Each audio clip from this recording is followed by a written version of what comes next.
Good evening. Tonight we'll be taking a look at a trend that is sweeping the advertising industry and the man who is perhaps the truest personification of that trend.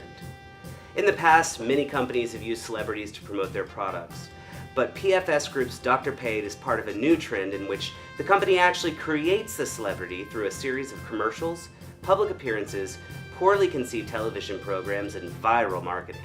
PFS has taken this emergent brand of marketing to a new level. Dr. Paid has now eclipsed Subway's Jared, Geico's Cavemen, and the uppity kid from the Mac commercials in all relevant spokesperson efficacy metrics. Many contend that not since Laguna Beach first aired has a person shot into the public eye so quickly and so undeservedly. But just 3 weeks ago, this same Dr. Paid was living in a completely different world. It's time for America to get to know the real Dr. Paid. Tell me the history of Dr. Paid. Yo, you may not even believe this, but there was a time, and I'm not even talking about a long time ago, when Dr. Paid was not getting paid. Well, what was the big break for you?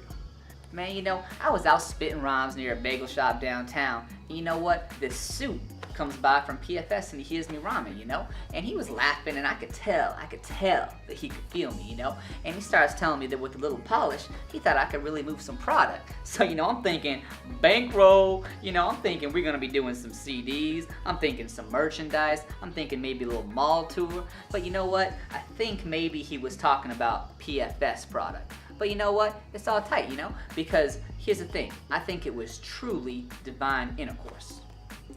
Intervention? I'm sorry, what?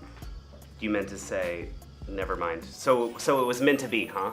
You know, I rap about PFS, I rap about the PFS culture, you know, I rap about their people, you know, and I rap about myself. Rapping about PFS, you know? So I mean, when you find something you're good at, that's what you're gonna do, right? So you're saying PFS and its extensive line of accounts receivable services really inspires you? They've been like a crazy, busted fire hydrant of inspiration and genius and hot rhymes and fly girls and everything, man. Word is bomb. In the few tracks that I've heard, you've actually managed to rhyme PFS with We the Best 27 times, and in some cases 3 to 4 times per verse. Do you believe this is indicative of your quote to unquote range? Haters gonna hate. To get a better understanding of this phenomenon, we sat down with the ad exec who spawned the Dr. Paid campaign. Where did you find Dr. Paid and how did all of this come together? Well, we had really been racking our brains trying to find a campaign that would cut through all the clutter, but to no avail. I found Dr. Paid really in a back alley of a bagel shop that I frequent. He may or may not have been digging through the dumpsters, but frankly I didn't care.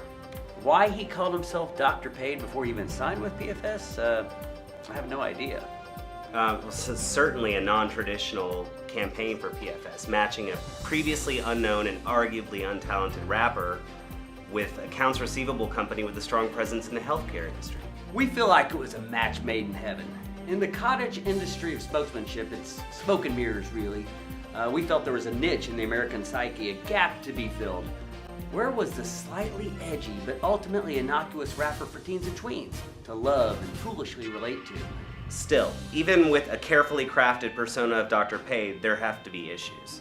Well, every new product off the conveyor belt has its kinks. We've been able to rectify any bumps along the way with a PSA campaign. You see, my firm also specializes in PR tactics. Would you like my card? Do you feel like you've exploited this man in any way? Absolutely not. This guy was a blank slate, a ready and willing canvas. Look, this is the great American tale we were watching here, a true transformation. A rags to, Riches? well, no, but certainly something better than we found him wearing.